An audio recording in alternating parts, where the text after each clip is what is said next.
Welcome to the RICE cycle, where we utilize the acronym RICE, rest, ice, compress, and elevate, and apply it to our daily lives.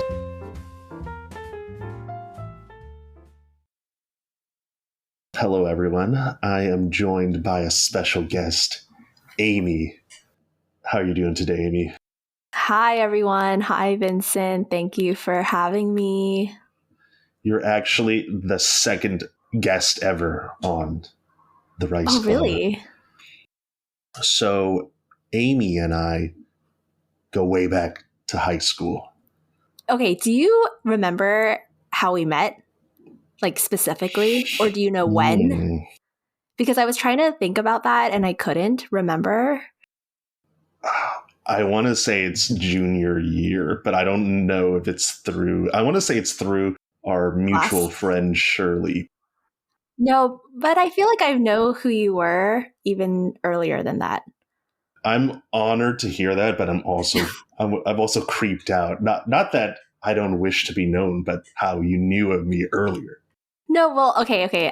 I wasn't trying to sound creepy, but I think, yes. Okay, so junior and senior year was the most memorable times that I think we hung out and like remember each other. But I feel like we definitely knew each other from class or mutual friends like sophomore year at least.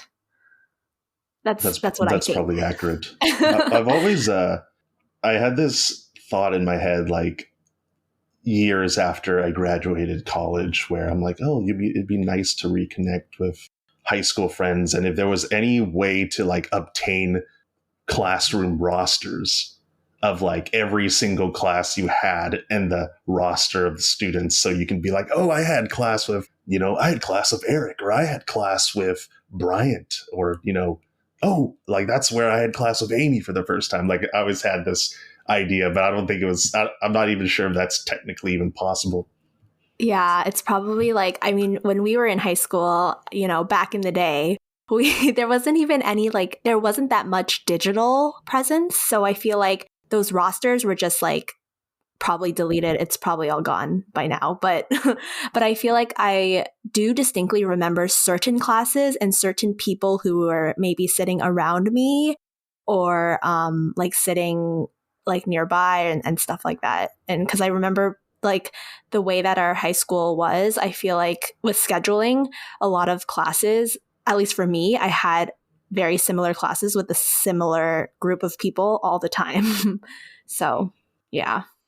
Well, it's good to know that I've entered your core memory. And I think you also have really good memory with high school. So I think we can dedicate like a 1 hour episode on just high school. Oh yes, topic for next time. Yeah. To be continued. To be continued. There's a lot of meat. There's a lot of meat to digest there. So yes. We'll return.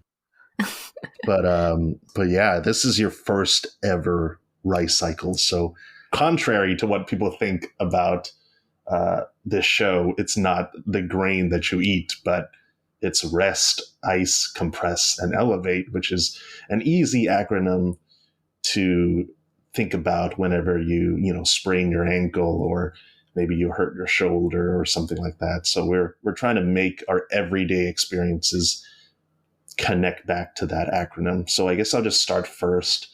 And I'm going to do something pretty controversial. And I've already tested this with some of my other friends. And they, after they heard it, it's like they think I'm a mass murderer or something. That's how bad it is. Okay.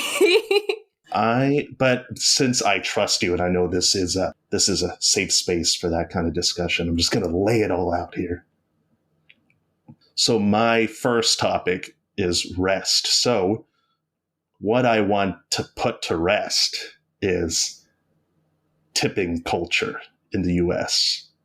And before you navigate to Facebook and delete me off your friends list because it's just such a heathen take and you block me from all of your social media platforms, let me just explain what I mean by how much I dislike tipping culture in the US. Because, I mean, when we think of tipping, it's always like a suggested amount. Like you look at the bottom of the receipt, the bill, and it's always like suggested tip 15%, 20%, 25%, and everyone's just kind of conditioned to just pay whatever is listed on there. When I think just the nature of tipping, it should be something that you do because they had, the restaurant you went to, the establishment just had great service. So I think firstly, we don't have to be like conditioned to always tip. And number two, I'd just rather have the establishment raise wages so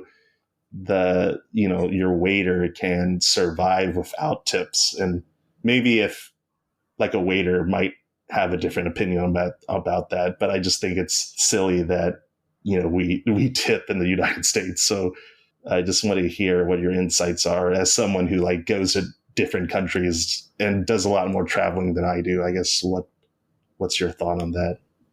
Yeah, actually, it's so interesting that is what you chose as your topic, because I have many thoughts about tipping, the tipping culture as well.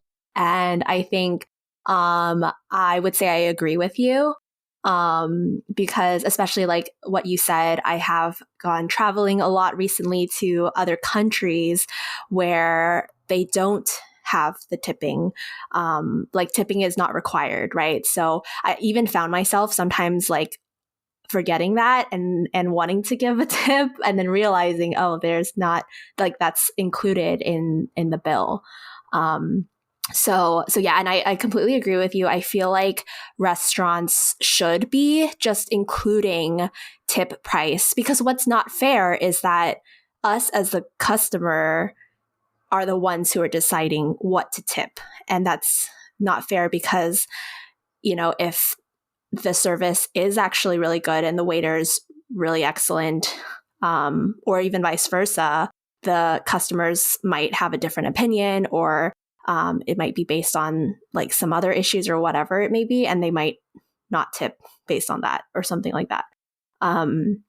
So yeah, I think that's kind of not fair. And then also just leaving it to like in the customer's hands as well. So that's interesting. And then, yeah, so there's actually some restaurants in San Francisco, I'm not sure if you're aware, that actually does include tip in the pricing. Did you know that?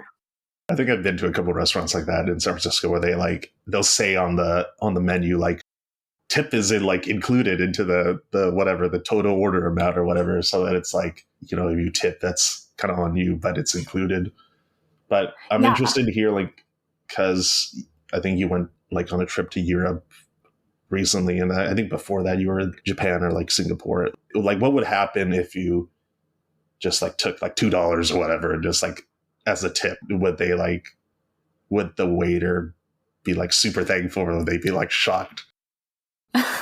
I don't think so. Okay, so what's interesting about Europe was there were some situations where they actually did ask for tip, but more kind of in a way like, so they would present the check, and then you would swipe your card, and then they would ask you like, oh, if you would like to add additional service charge or like the tip, you can. So they would actually ask that or mention that, so that on top of the price that we were paying, we could have an option to add that. So there were situations where we would just be like, yeah, like €5, like, I don't know, whatever. And then they would just be like, oh, thank you, I appreciate it. Like something very casual like that. So I thought that was kind of interesting. Also wasn't sure if maybe they knew we were tourists. So maybe they were also asking us because they knew that tipping is customary in our country. But yeah, but as far as Asia, I don't even think, I think if we would leave like some cash on the table, we didn't really get too much of a shocking reaction, to be honest. So. I've always figured like, oh, tipping is such like an American thing. Like no one else, like I've heard from like other people, like no one else in the world like really does it. But in America, it's kind of like ingrained into our culture. So just thought No, just for the record, I do tip in, like, I'm not like an anti, I'm not going to tip, but like just for the record, but I do tip in restaurants. It's just, I don't really jive with like, oh my God, if you like tip 14.99%, we're going to get like kicked out. Right. The other thing that I think is kind of weird is a lot of times when the party is like 6 people or more, so a lot of times group settings, they'll be like, oh, tip is included. So if they already include tip for large groups, why wouldn't they include that every time? Because then that also would also be, that's like kind of inconsistent, right?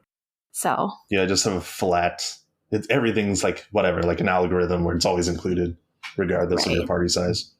Right. Also, did you know that, see, I told you I have a lot of thoughts, but did you know that tipping should, so you know how on the receipt, they'll tell you like recommended, they'll be like 15%, 18%, whatever, like select what it is. The amount that they put is based off of the total, but technically, I think, or from what I've learned, tipping is supposed to be off the subtotal and not the actual total. It's the so like without tax, it should be exactly. Yeah. Okay. So that's how they gyp you, is that? Exactly. Yes. Well, this is why, Amy, I just put down like $1. No, I'm just kidding. But okay. I think we've thoroughly put that topic to rest. I also don't think that was too controversial. Side note. Well, when I was like telling some other people, they thought they were basically implying that I was like hating America or like hating on workers, but it's like, no, that's not the angle I was shooting for.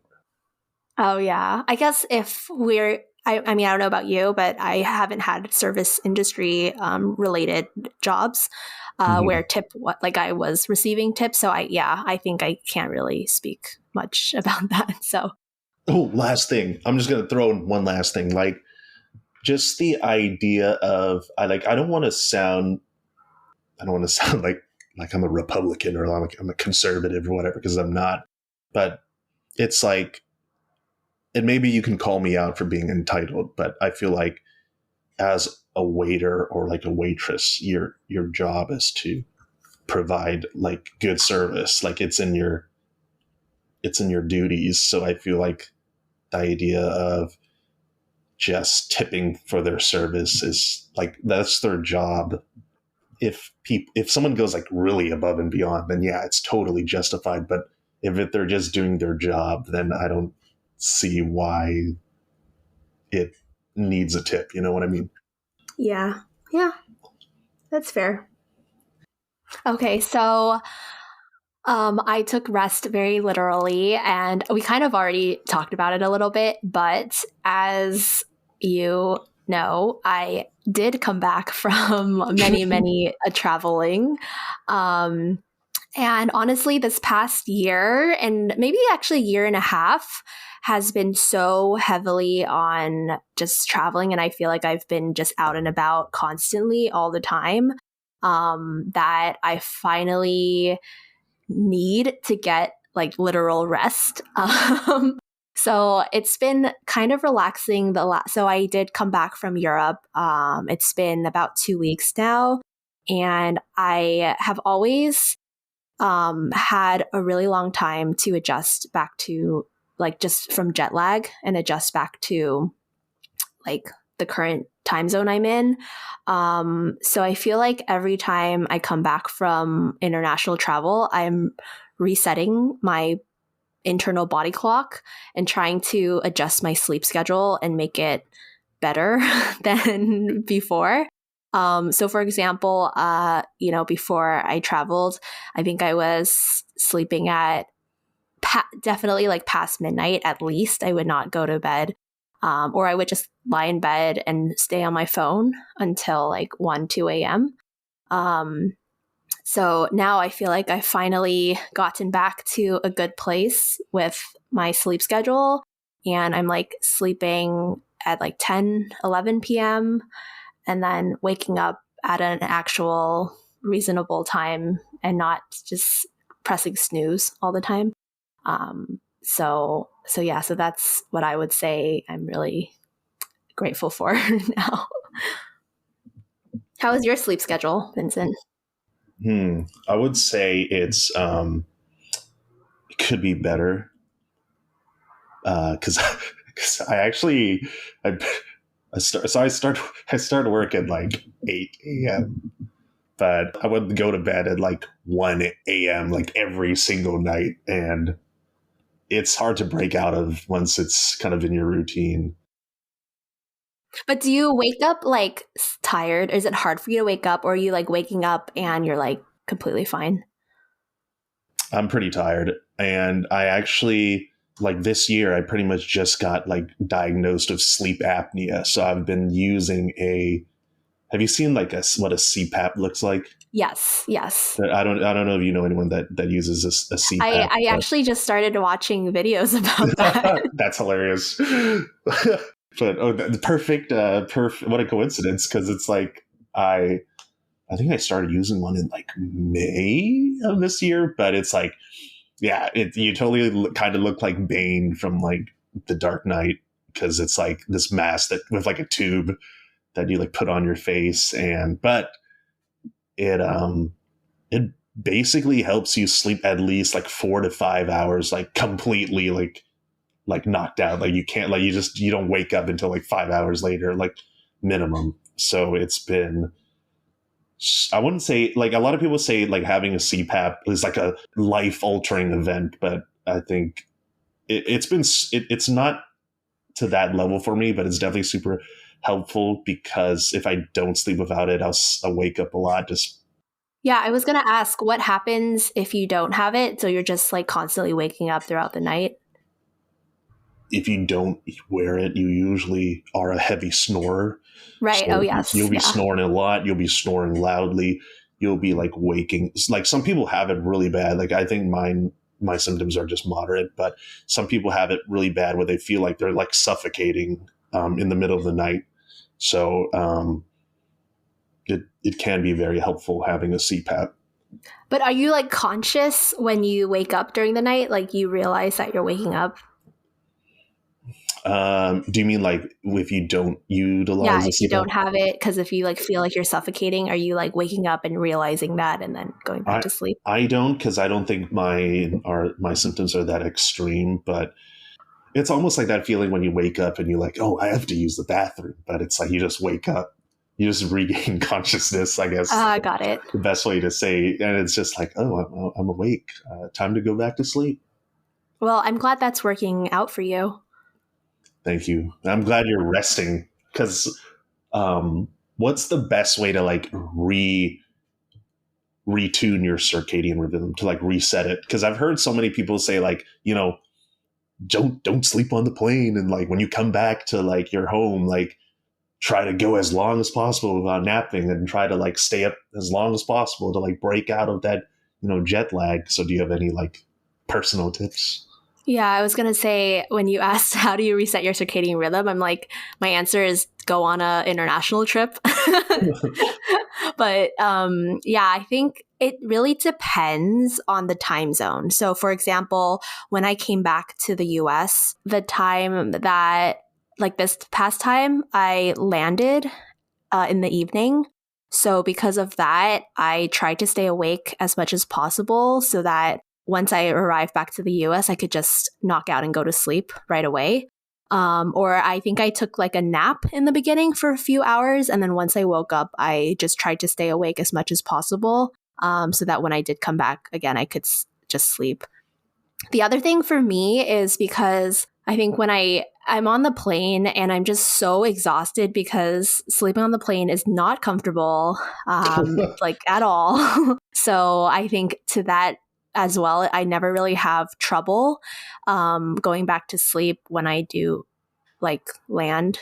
But the only problem for me is that I'll wake up during the night or during the daytime. I'll start to feel really sleepy and I'll have to like take a nap or something. So I just try to also work through it and stay awake to readjust. So yeah, so not really much good tips. I have taken melatonin to try to have like continuous sleep. So I've done that as well. Yeah, there's some things I want to say about melatonin, but maybe next time, because I feel like it's interesting. Like form of sleep medication. But oh yeah, I would love to hear your thoughts.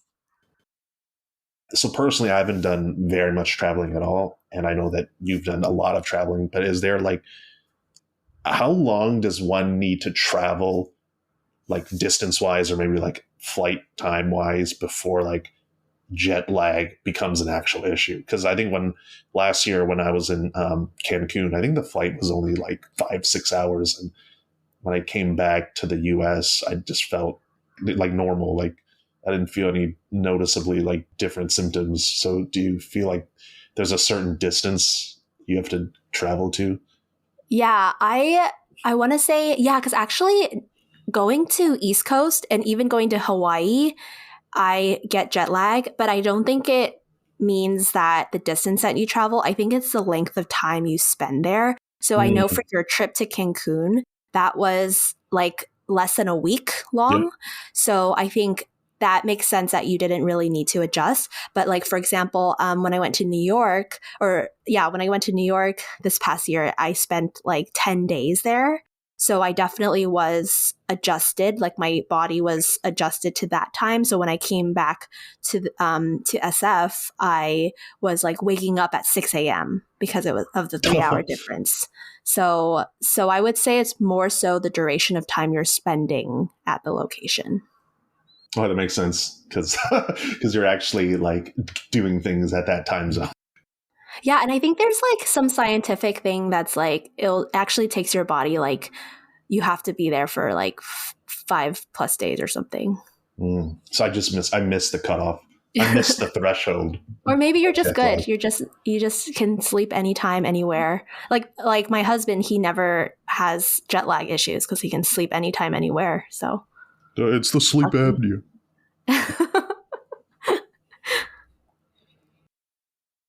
I'll try to make the next one quick. My ice is another one that I think you'll have really good insights on. Because, when we think of ice, we think of, if you're hurt, if you have like your arm is swollen, your ankle is swollen, you want to put ice on that to cool it off and to like reduce the swelling and reduce the inflammation. So for my ice and what I want to cool off is actually clubbing expectations. And I know that's something that you might have a lot of experience with because as a woman or as someone who has probably gone clubbing a lot more than I have. So this is kind of just like my observations.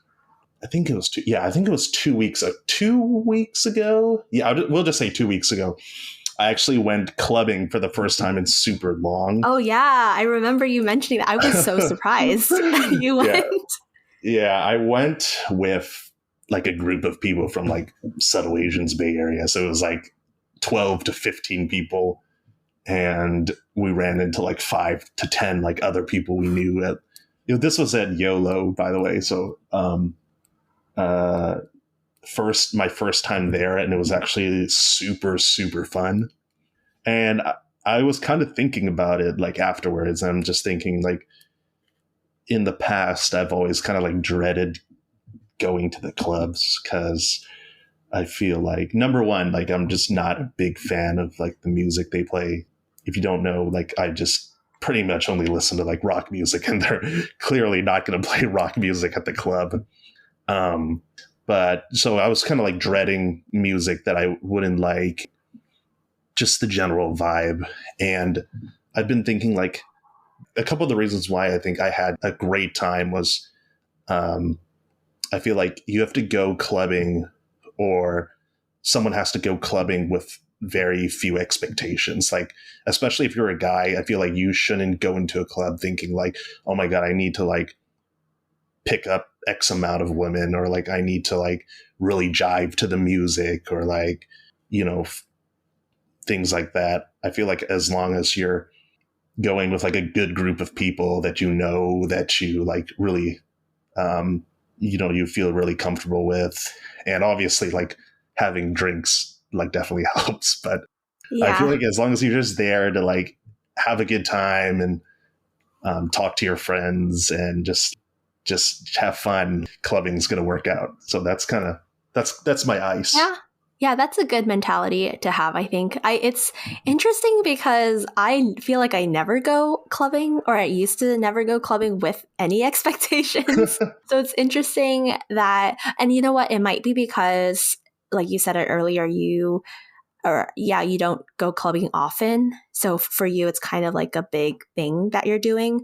But for me, right, like there was a time of my life, I won't say when, but there was a time where I would literally be at the club like every weekend, and even sometimes like multiple days in a weekend. So I think because of that frequency, I just never set expectations. So yeah. Yeah, I feel like, and maybe this is just like a deeper conversation about gender norms, but like, yeah, I feel like as like a guy, there's definitely a lot of pressure. Yeah.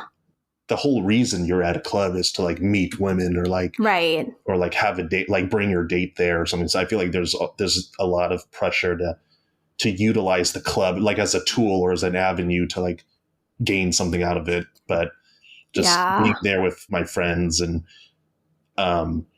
just getting like buzzed and stuff, it's just really, really fun. And now I just kind of addicted to that rush, I would say, even. So yeah. That's good. Yeah, no, actually, I was going to say and mention, because I feel like a lot of the guys, my guy friends, they would go to clubbing or to bars even with the sole purpose to pick up women.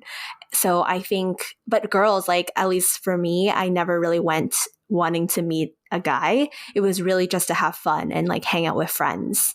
So I think that if you also have that similar mentality, then yeah, I think it is really fun, and just not going into it expecting that like, oh, I'm here with a purpose, or this is my goal that I want to do and I want to meet people. So that's good that you like that, having fun. Oh, well, Vincent, I think we'll have to go clubbing one day. We'll have to go clubbing together. We'll have to go to. Let's do it. We'll set up a date. Okay, sounds good. We can get the whole group going. Get the whole gang. Get some tables going. Okay, so for my ice, again, I interpret it like I need to cool it on some things that I've been doing and kind of getting addicted to lately. So I want to keep this very lighthearted and quick. So I'll just mention that I think I'm going to delete TikTok from my phone. No, you're the TikTok, like, I know. You're the TikTok queen, basically. I know, I am, because actually, like earlier when you were talking about sleep apnea, and I was like, oh, actually I did see it, like it was TikTok that I was watching videos about sleep apnea and learning about it. So that's hilarious. So I feel like I've gotten too addicted to it, and again, it was like my nightly routine. I would just lie in bed for hours and hours and hours watching TikToks and scrolling, which is what we could also talk about this for a long time, but that's kind of what TikTok, why it's so successful for what it is, because it's like has that addictive factor, and it's just constant content that you can just scroll through and watch over and over again. So yeah. Yeah. I think that's why, I mean, I don't have TikTok and I don't use TikTok, but I can see why it's super addicting, because it's like I would be kind of doing the same thing, but on YouTube. Like I would just binge watch like YouTube videos before I sleep. They talk about the blue light and how it keeps you up, and obviously your brain is stimulated. So it's like, yeah, it's not a good recipe for good sleep. So. But do you watch YouTube Shorts? No, I try to stay away from YouTube Shorts, to be honest. Because that's basically TikTok. Yeah. But yeah. So are you going to delete it, or will you delete? Yeah, I think, well, okay, this might not be fair. I go through phases. So I'll delete it, and then I'll probably re-download it in like a few weeks or something. I know. Yeah. It's never like a permanent gone. It's just like, for this duration, I need to reset myself and my mental state. So yeah, but honestly, like the content is really interesting. There's some educational things like tips and kind of life hacks type of things on it. So I won't say it's completely useless, but I mean, it's entertaining. Like there's definitely like entertaining content. So, gosh, I wonder, does your like, if you delete it, well, have you deleted it before in the past? I have, yes. Again, it's a cycle. I'll delete it and then re-download it in a few months or a few weeks and then delete it again. And yeah. So do you have this internal monologue with yourself after you delete it? Let's just say it's been 1 week. Does your finger like hover over the app store and be like, and then you're like, I can't do this. No, okay, I don't think I'm that addicted. I'm definitely like out of sight, out of mind. I think when I do re-download it, it's because I either get sent some videos like from friends. They'll send it to me and I'll be like, oh, well, I guess I'll have to download it to watch this video so we can talk about it. Or sometimes like, I mean, I don't know if you've also heard this before, but people are saying that TikTok is kind of the new Google because it's a place where people will kind of do research. So if, for example, the most recent time I did re-download it was because of traveling to Europe. I wanted to do some research on hotels and like things to do. And I think TikTok was a great, like easy bite-sized way to kind of get that information. So I was that's one reason. So it was kind of that purpose of like researching. Yeah, I can see that. I mean, like, you just, instead of just like going through Google and trying to find like a million different articles and try to read through all the articles, it's like, oh, the information that I want is in a neat package, in a neat, whatever, 10-second package, 10-second video, and it's just easily digestible. It's like you get the information you want in a short amount of time, and that's it. Yeah, I will say, so before I delete it, I'll just mention some things that I was watching. People can live stream on TikTok. I don't know if you knew that, but people would live stream Universal Hollywood Horror Nights. So I would never go like attend that because it's just too scary for me, but I enjoy watching people attend it and walk through the mazes. Life through them. Exactly. And it's in the comfort of my own home. So, but do you? So okay, you said what? Universal Horror Nights? What? Yeah, Universal Horror Nights, Halloween Horror Nights. Do you scream also with them? Like when they see something scary and you're on your phone, do you like jump? Do you do like a jump scare to yourself too? Oh, no, because I think I'm protected through the screen. I'm not as scared. I'm more like interested in what they're looking at, and I can actually look at it without having that jump scare. So I don't scream with them. Oh, actually, speaking of jump scares, another random video I was watching was this guy, I guess, dresses up in a spooky clown type of costume. And then he goes to the Halloween store and he stands there and poses like a statue.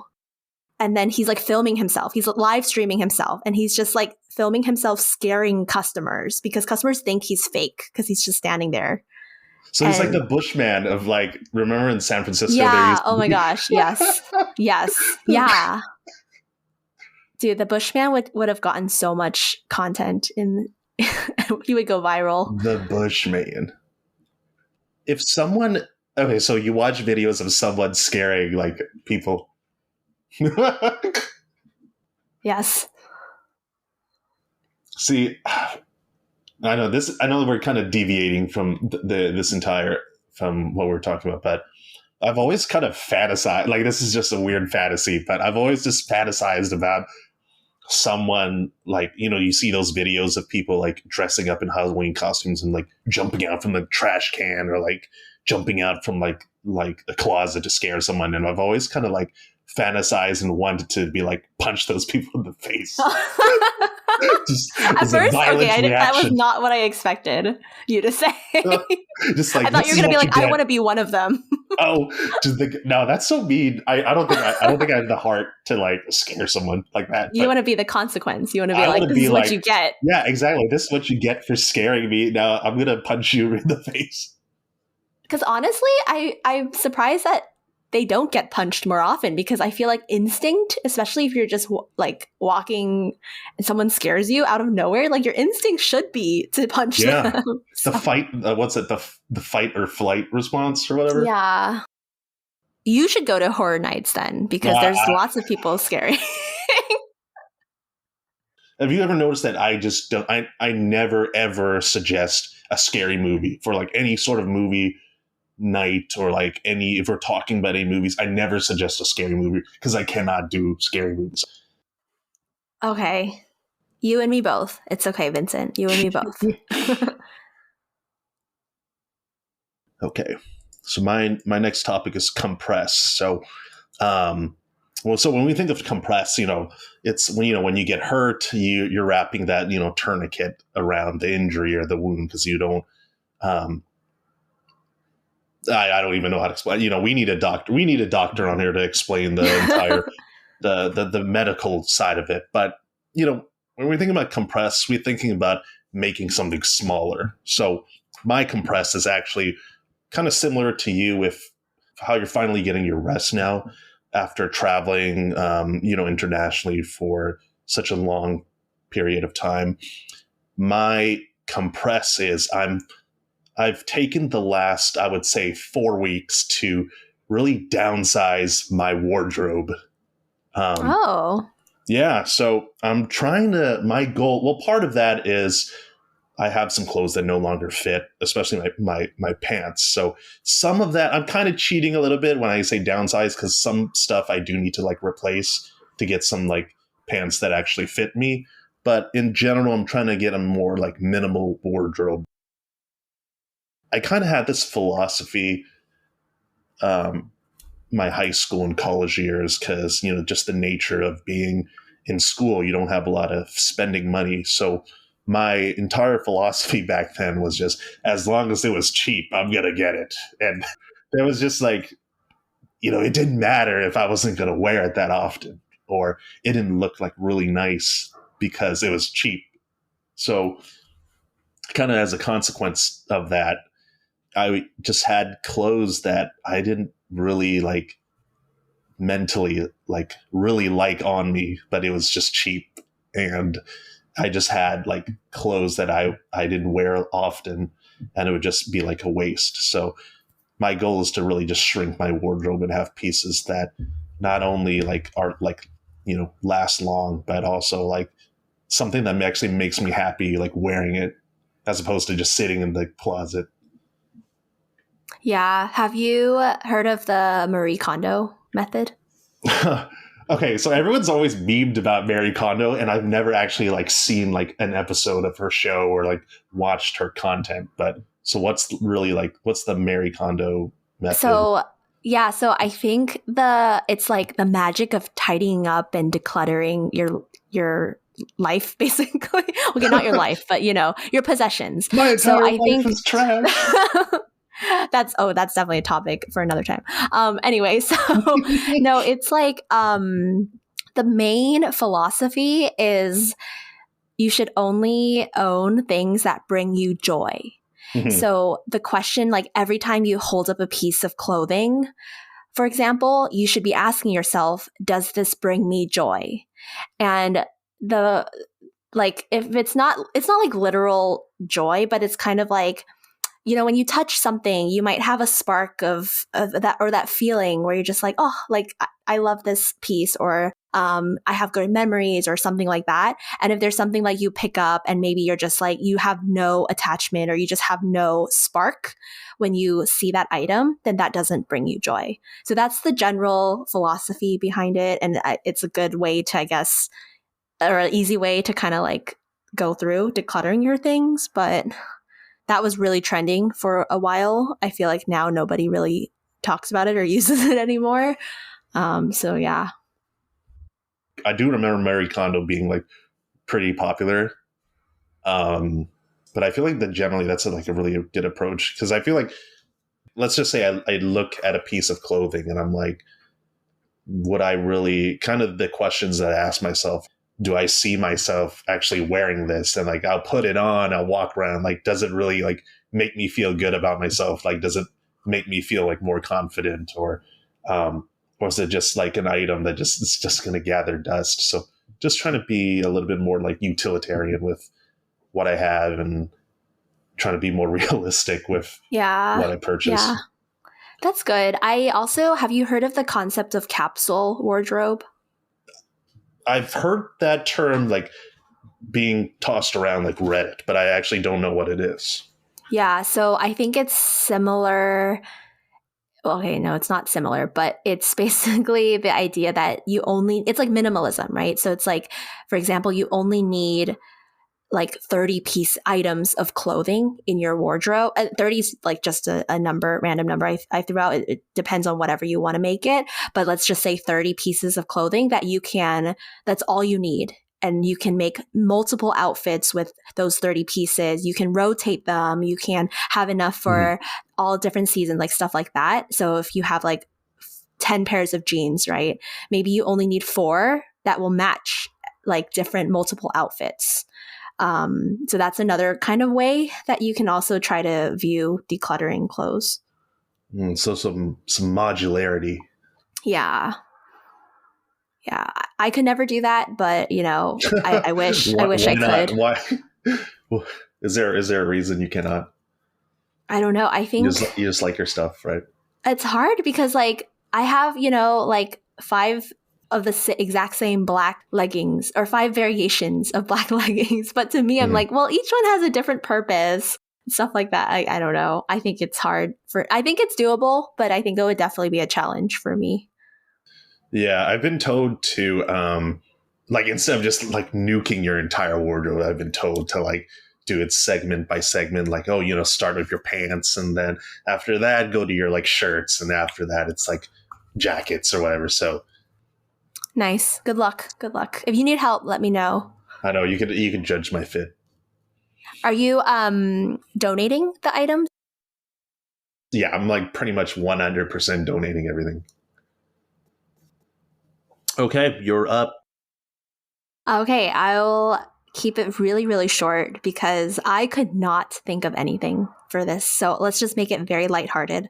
But for me, I interpreted compress as, usually when you're compressing your leg from an injury, you're wrapping it with like a Band-Aid or gauze and applying that pressure. So I want to talk about wraps and what are our favorite wraps to eat. By the way, talking about food. I know. I was like, well, wraps could kind of mean multiple things. I was worried. I thought you were talking about like music? Like a hip hop artist or something. Okay. I'm like, okay, this is going in a really different direction. I know. I realized that as I was talking, as I was doing the setup, I'm like, okay, this could be interpreted as like a rap song. No, let's talk about wraps because I personally love wraps. Like I love making them for lunch. They're like the easiest thing to make for something quick and semi-healthy. And I will say, I think, like, would you say a burrito can be a wrap? I would say I would classify burrito as a wrap. To me, I would say it's a wrap. Okay. Yes, I agree with you. But I guess traditionally wraps are more like Mediterranean wraps.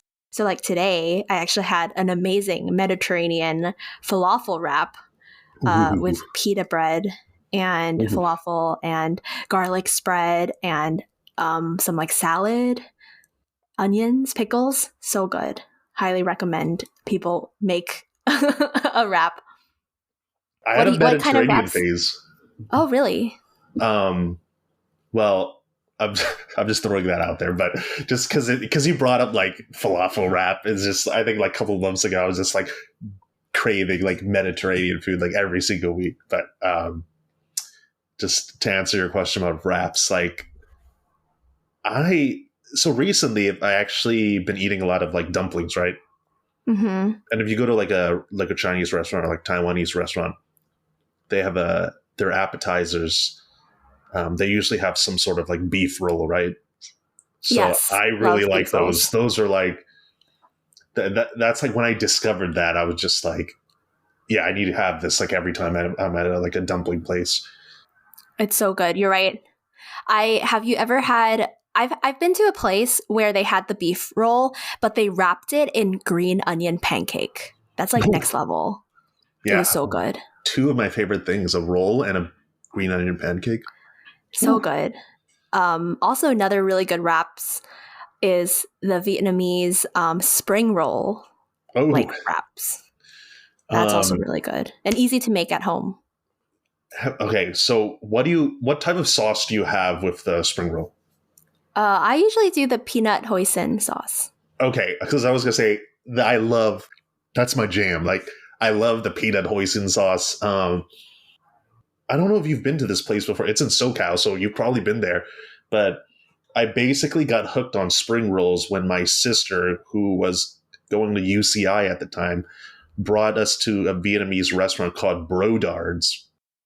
I knew you were going to say that. Yes. Every friend who's been to SoCal knows or lived in SoCal knows that place. Yes. So she was saying like, yeah, you got to get the spring rolls or whatever. And then it's like, gave you the spring rolls. They gave you a ton of that peanut sauce.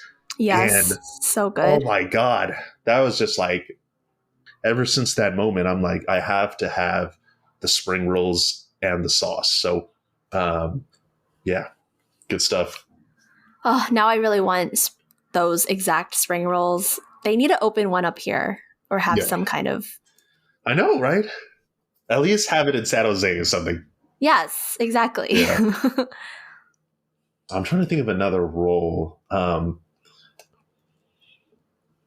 guess this is cheating, but I've also really like kimbap. I was just going to say, because I was thinking about all the different cuisines, and I was like, Korean, do they have like a type of wrap or roll? And the closest that I could come up with also is kimbap, even though it's kind of like sushi. Yeah.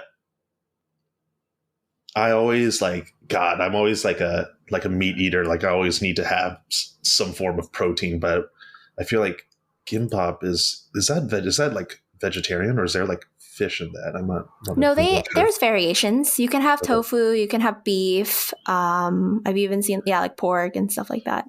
Well, I got introduced to kimbap through the vegetarian variety, and I'm completely fine with that being vegetarian because it's so good, and I can just demolish like rolls and rolls. I'm kind of embarrassed to say.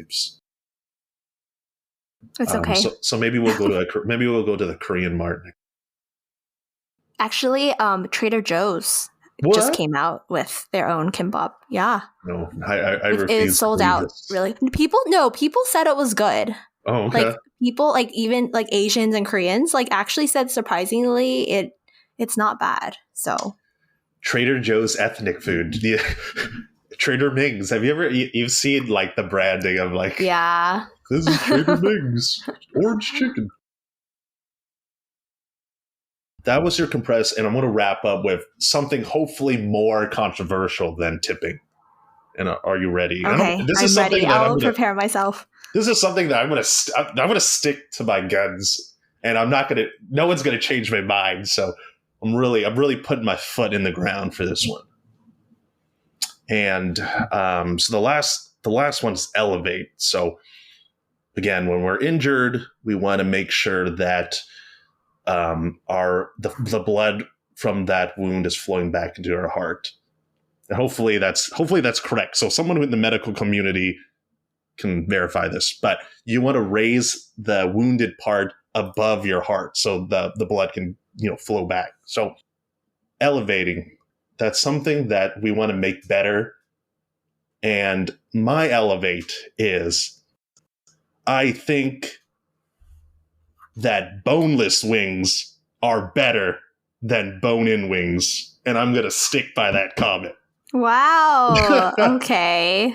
Okay. Interesting. So hear me out. So number one, when I eat food, number one, I eat because I want to get full. And number two, I eat because I enjoy the taste of whatever I'm eating. So the reason why I like boneless wings is you're basically, you spend more time enjoying that food as opposed to just navigating the chicken wing. You're trying to get all the last bits of meat off the bone, the cartilage. There's just a lot of there's a lot of extracurricular activities that go into eating a bone-in wing that when you have a boneless wing, that kind of extra stuff goes away. You're just focused on getting that piece of food from the plate into your mouth and enjoying it. So, and I feel that, people always talk about, if you get a bone-in wing, that's going to be a lot more flavor and da-da-da-da-da. But I feel like since it's so small anyway, it's like a chicken wing, it doesn't make a huge difference. Now, if you're talking about like a steak, for example, like, oh, the steak needs the bone, or like this chicken needs the bone, like a full chicken needs the bone. Like, okay, maybe there's a difference. But for something as small as a chicken wing, I think boneless wings are the way to go. I see. Wait, for boneless wings, is it typically dark meat or light meat? I think it's dark meat. I want to say it's dark meat. Okay, because for me, if a boneless wing is like breast meat or like light meat, then it's definitely a no. But if it's still dark meat, if it's basically the chicken wing without the bone, then sure, I guess I get it. It's less work. You literally just pop in your mouth and that's it. Versus wings require a lot more work. So yeah, but is your reasoning because you're just like, well, it's a sauce. Like I just want to eat it for the sauce and not the experience. I think part of this has to do with my experiences at Wingstop. Have you ever gone to Wingstop before? I have, but I didn't know they actually had boneless wings. So they do have boneless and bone-in wings. And when I was in college, I lived really close to a Wingstop. So I had a chance to just like really refine this opinion of mine, because I would just go to Wingstop like every other week. But the reason why, part of the reason why I just like boneless wings better is just like when they give you the bone-in wings, the bone is just, the proportion of bone to meat is just so high. I'm just eating like a piece, like I'm just eating bones. So when you have like boneless meat, it's just like, well, I'm actually eating something. Yeah, I will say Wingstop is not my favorite wings place because of that exact reason. They're really scarce on the meat that's actually on the wing. So yeah, I would agree there. Okay, well, hopefully we can still be friends after this. You should try this. Okay, it's a little controversial, but I mean, I don't have a strong preference for one or the other. I just probably haven't eaten boneless wings enough to really have that opinion. So I'll try it out. But also, like, I have a few other places that you might like. You might get bone-in wings at these places. So we'll go next time. Just give me one. List one of them right now. Fire wings. Okay, Fire Wings. I've been to Fire Wings. Are they not good? You don't think I think the ratio, bone to meat ratio there is better than Wingstop. I think it's decent there. To be honest, I lived in another city the last couple years, and when I moved apartments, I was distraught to find that instead of living close to a Wingstop, I lived close to a Fire Wings, and I want to say I like Wingstop flavors much, much more. Oh, wow. Okay. But what about, well, flavor aside, what about the actual fact that there was more chicken on the bone? I mean, on the wing. I will say that Fire Wings does provide you with some hearty chicken wings. Yeah. Yes. Agreed. What about Buffalo Wild Wings? So Buffalo Wild Wings, I feel like I've always lived in a location that was like really far from a Buffalo Wild Wings. So I've only gone there like a handful of times. And I feel like every time I've been there, I've always noticed that the chicken wings that they give you were just pathetically small. So, which is it just reinforces my opinion. It just gets me a big head about why boneless wings are better. Okay. We might have to do some user research one of these days. We'll just have our own, what's that? Is it Hot Ones where they eat the wings and they get interviewed? Yes, just no spicy. We'll have our own Hot Ones at like Buffalo Wild Wings or something. Perfect. Okay, sounds good. Okay. Yeah. My turn. I don't really know how that was related to elevate, but... Because you got to elevate your game. You're going to elevate the wing game. Come on. Oh, that makes sense. Okay. That makes sense. Well, my elevate is... Vincent, do you like drinking plain water? Real question, genuine question. I think you teased this, but yes. So, as a human being, I love drinking water. But plain water. Plain water. What do you mean by plain water, though? Like no flavors. No flavors. Like just water, straight up water. I want to say that I like don't really think too much about it because it's just like, it's just a beverage that I have to, stay hydrated. So I don't really think about it too much. Okay. Well, if you ever want to elevate your water game, like I do all the time, because I personally hate the taste of water. And I think like for me, they're always like hydration, you have to stay hydrated, drink 8 cups of water a day, blah, blah, blah. Like I always struggle to do that because I just don't enjoy drinking water. I'm picky when it comes to water. So I'm always like I can tell the different brands of waters distinctly. Wow. So yeah. You get a good palate there. Yeah, I guess I have a picky water taste palette.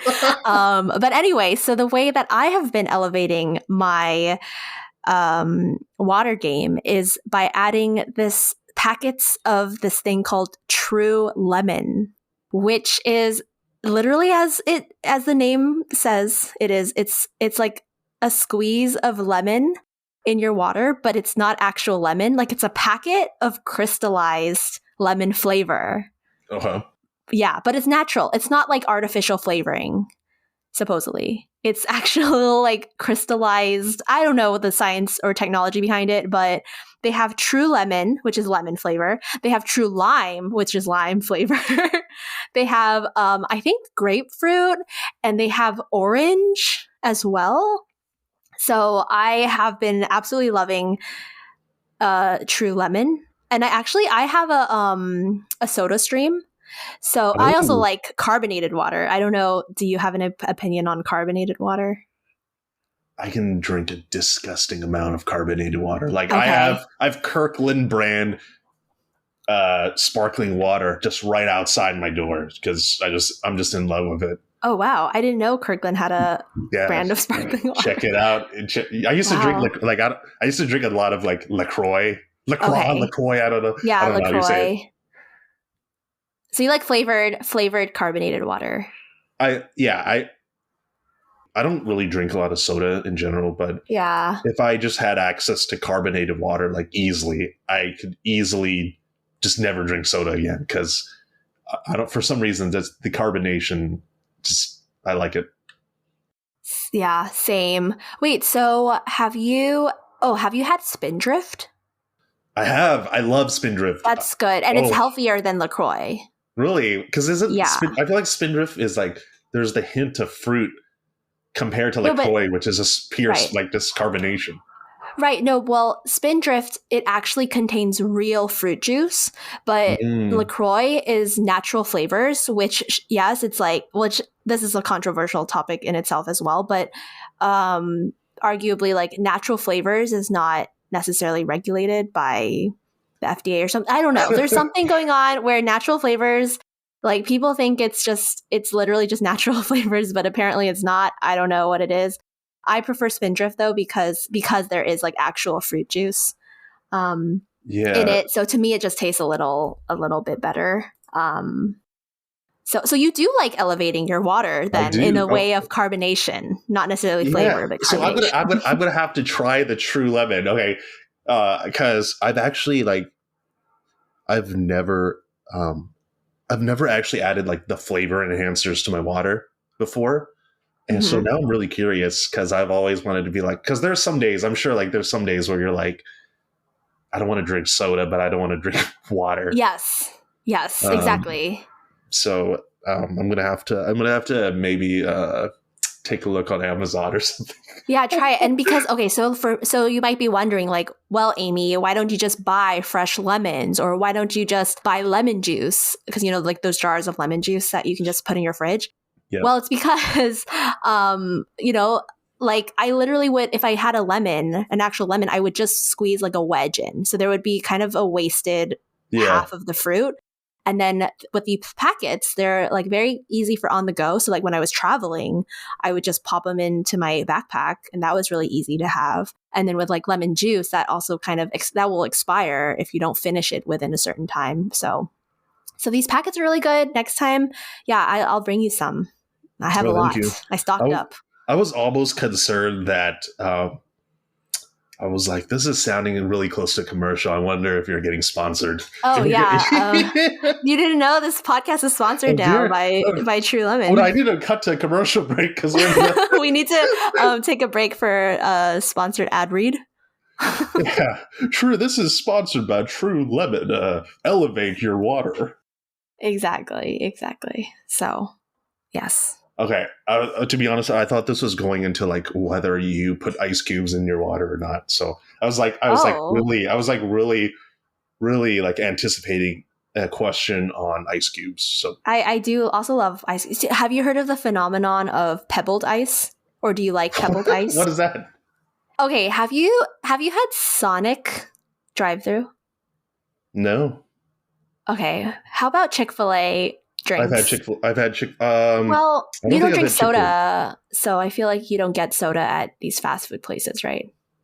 That's funny because I do get soda, but usually not at like a burger, like not at like a chain restaurant. I might go to like you know what I mean? So where do you get soda at? Like if I'm just going to like buying a sandwich or something, I'll probably get like a soda, or if I'm going to like a cheesesteak shop or whatever, I'll probably get like a soda or something. But interesting. That's interesting because I think fountain soda is far superior than bottle or can soda. Oh no! This is straight from the fountain. This is okay. So it is fountain soda. They have fountain soda at cheesesteak places or delis. Yeah, it's really random. Okay. Anyway, well, I named specifically Chick-fil-A and Sonic because they use pebbled ice for their sodas, and it's basically, I mean, I don't know how to explain it. You might have to Google it. It's literally those teeny tiny ice, like ice cubes, that are just so fun to chew on and put in your mouth. Well, okay, but are they like still like cubes, or are they like they're like tiny pebbles? Ice? Like it's not shaved ice either. It's tiny, like nugget size, like nugget size, tiny nugget size cubes. Like I guess it's the same size as boba, like that sort of size. But they even sell pebbled ice dispensers, and people buy them because that's how much people love pebbled ice. Yes. I'm speechless because it's just a completely new take on ice. Hey, you talked about ice cubes, so I have a strong opinions of. I used to love chewing. I had the horrible habit of chewing ice, so I was again picky with water and picky with ice. That concludes our rice cycle, Amy. How do you feel about today? Amazing. I feel like we talked a lot about food, which is fine. And I think like for me, I was like, how deep should I go? Or should I just keep it very like high level, like surface level? And I think I'm pretty happy with our discussions about everything. So, what I originally thought were controversial topics don't seem very controversial at all. So I might have to dial up the spice the next time. I think so too. Yeah, because I agreed with your controversial, well, some of them, yeah. I'm going to have to dial up the spiciness on the chicken wing to 10. I think you do, yep. Well, thank you for having me, Vincent. The pleasure is all mine.